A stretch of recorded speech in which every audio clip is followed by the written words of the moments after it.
Good morning. It's January 19th, 2012. And I just got up this morning here. I needed some sleep.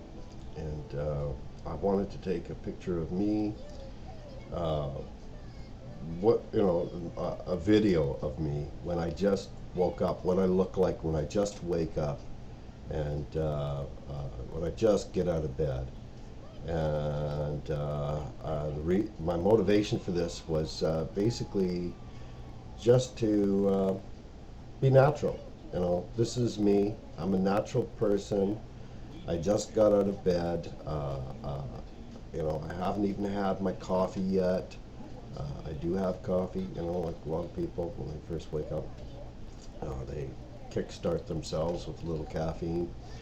Um, So here I am, as natural as it gets, in my very comfortable t-shirt, which I custom designed myself for comfort, ripping out the neck, and so it sits squarely and nicely upon my shoulders, and it's got holes. My Cancun, Mexico t-shirt that I've manipulated, modified, or slash destroyed. I don't care. It fits me comfortably. I'm comfortable in it, and this is my morning equivalent to PJs, I guess you could call it. And the young wife was good enough to bring me a coffee, so I'm going to have a sip here. You can't really see it. I know. I don't know why the light suddenly dropped on the monitoring, but this cup says very vaguely all the way around it, Canada. And it shows our mountains and streams and lakes and rivers. And I like this cup because I'm a native-born, first Canadian generation person, and I love the country I was born in. I was born here, so I consider myself native to this land because I was born in this land, and I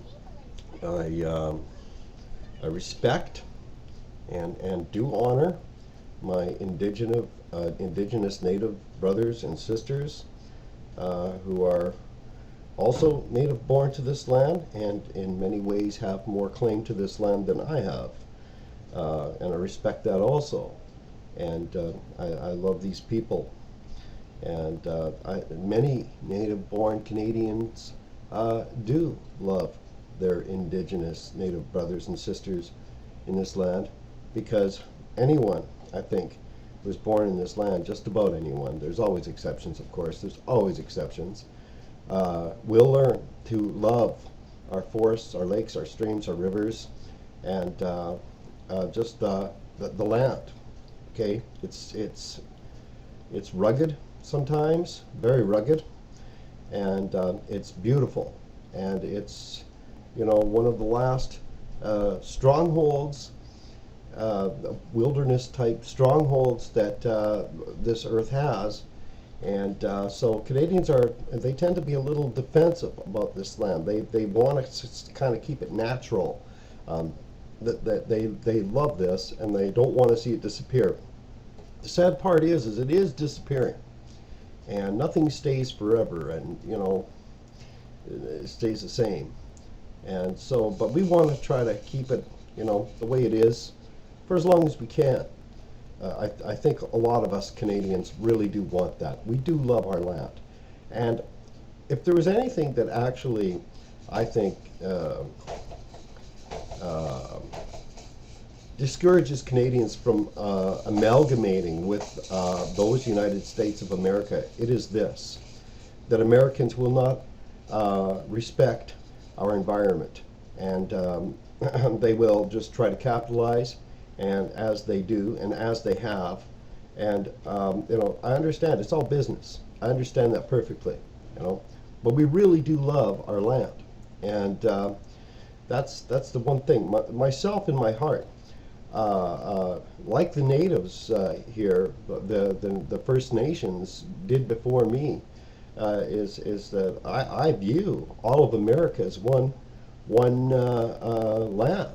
Okay, natives used to call it, Turtle Island. We were just all one landmass. Okay, but of course things have changed and regards have changed. But really, if you do look at an atlas, you'll discover that they haven't really changed that much, because this is all North America. We are all one huge continent. And so our brothers and sisters to the south of us that live in those United States of America are also living in those United States of North America. And they would probably do better to name themselves that, because that is what they are. They are the residents of those United States of North America. More so, more accurately put. Okay, they are not those United States of South America, because there is a South America, and that's definitely not where they are. Okay, they are not those United States of Central America, because there is a Central America, and we know where that is too. If we just look at an atlas, we can see exactly where you're at, type of thing. You are here, okay? And so, fellow Canadians, fellow statists, for lack of a better word, okay, welcome to North America. Let's get our thinking big here. And in no wise do I suggest, or even try to hint that we should lose our sovereignty as nations, because we are definitely two distinct nations living in this great landmass that our predecessors referred to as Turtle Island. And I kind of like the Turtle Island thing, because it's more realistic. The border between us really is an invisible border. And I don't think that we can dictate to nature and say, hey, we're now two separate entities here.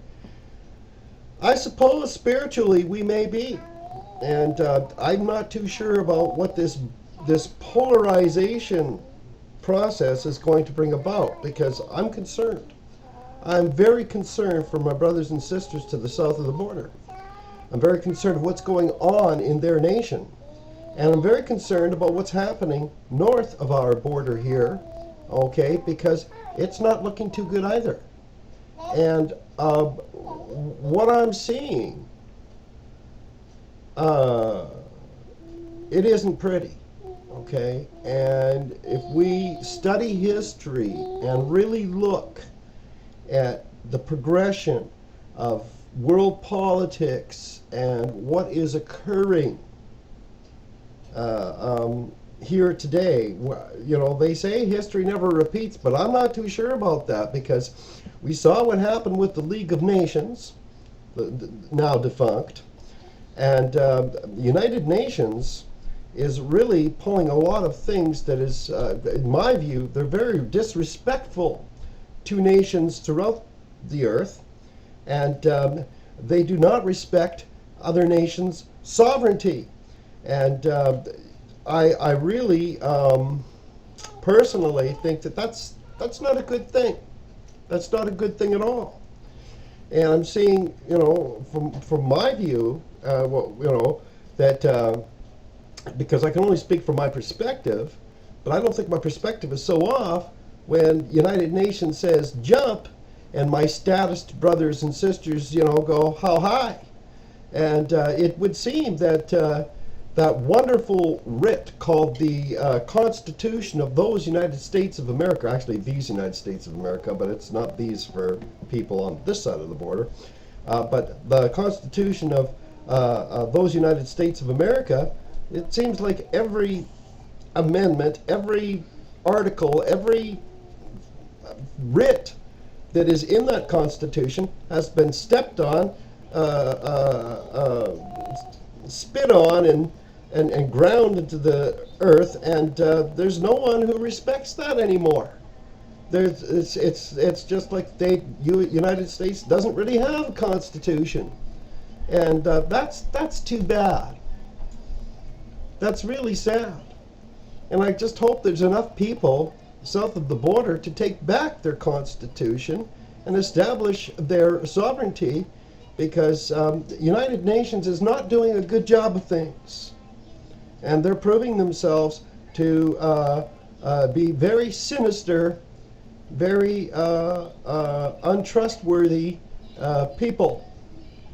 And they just, I'm very concerned for my children and for the futures of your children, if you have any, and your nieces and your nephews and your uncles and anyone else who's going to survive here in the next decade, because this is not looking good. This is not looking good at all. I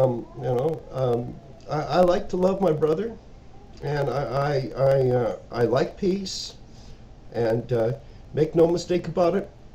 I have to defend my family. I have to defend my loved ones. I won't hesitate.